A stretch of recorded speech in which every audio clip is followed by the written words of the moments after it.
Hello, Lodi wine lovers. It's Labor Day weekend here in Lodi wine country. Another 100-degree day. We've had a full week of that. Every vintage is different. So let's find out what's going on. I'm with Chad Joseph, winemaker, and Kyle Lerner, owner of Harney Lane Winery. How's it going this year? Going good, Randy. Thanks for coming out. Yeah, another crazy season, huh? Every year's different. Yep.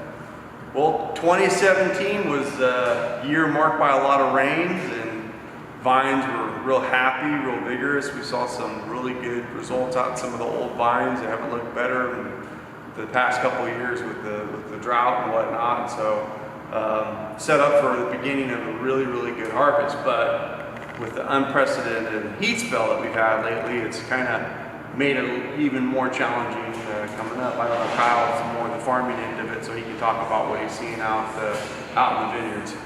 Yeah, it's just been challenging. 32 inches of rainfall this year. We started out farming totally different, hanging a little extra crop out there to try to absorb that energy. And then coming into 20, almost 30 days of 100-degree heat. And so it's, my 25 years of farming, absolutely been one of the most challenging. But what we've ended up with is some really amazing fruit. Yeah, we got Scottsdale Zinfandel right here.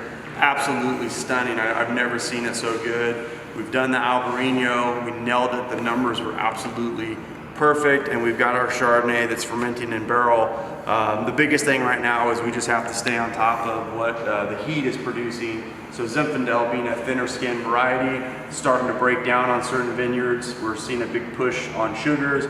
So you really can't harvest it fast enough right now, just because I don't think it's going to be able to hang on later. But things like the Bordeaux varietals like Merlot, Cabernet, those are still doing really, really well. But things are getting ripe, so it's definitely going to be a fast harvest from what I can see. Very fast, yeah. Numbers are crazy all the way across the board, all the way into those late varietals. They're literally within a couple weeks of harvest. It's just a matter of how quickly we can get them in and get them processed and move forward. If we can capture that, I think we're still going to have a really nice season. So yeah, I'm excited about it. Yeah.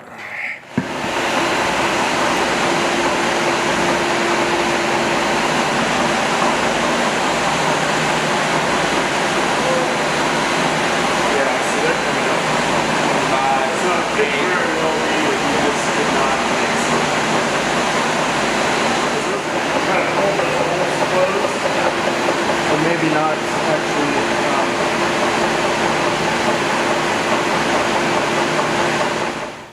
Okay, what do we got here? It's fermenting, isn't it?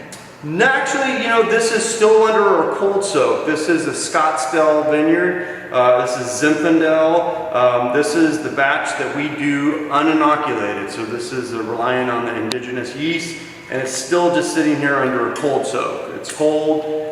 It's waiting for the natural yeast to kick in, and that's why you don't really see what we call a cap. That's the whole berries that we get, and there's still just a lot of free-run juice in there because the yeast hasn't started to lift that cap up to start doing our punch downs. Well, what's cold soak for people? So cold soak is just relying on basically the grapes to intracellularly break down. So you've got a situation where there's no fermentation going on. You've got a lot of whole berries. You can see here, there's a lot of nice whole berries in there. And these berries kind of do what they call carbonic maceration. The berries start to break down internally. Usually we'll use an inoculated yeast to do the fermentation, and the fermentation with the heat from the fermentation helps us kind of break down. But we do cold soak under cooler temperatures so that we don't have a lot of other undesirable microorganisms start to ferment. And you just get this carbonic breakdown of those whole berries, and you just get a real fruitier, different style. And that's one way we make Scottsdale a little different than our other grape varieties. Now, how long is it soaking like this before you want it to start fermenting? This can take upwards of 5 to 10 days to actually start to really ferment. So it just sits here in a relaxed state, and then those berries, they break down carbonically, and then at some point the natural microflora will kick in and you'll start to see a fermentation. But the whole process is twice as long as, let's say, inoculated fermentation. This can last anywhere from 14 to 21 days, whereas with an inoculated fermentation, it can take 10 days.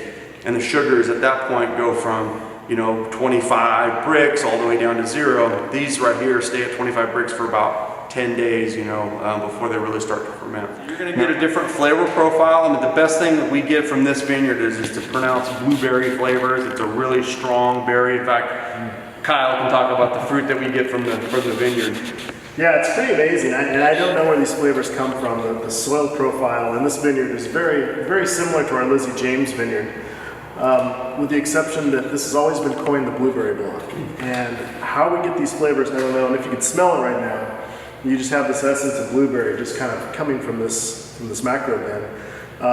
It's a vineyard that is half very old ancient vines, close to the age of Lizzie James, around 1900 planting. The balance of it actually is a younger planting.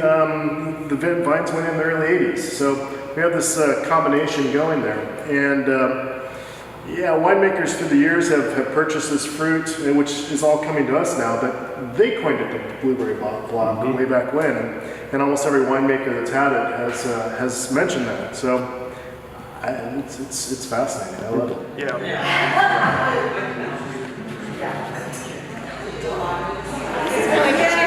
It's 26 nights.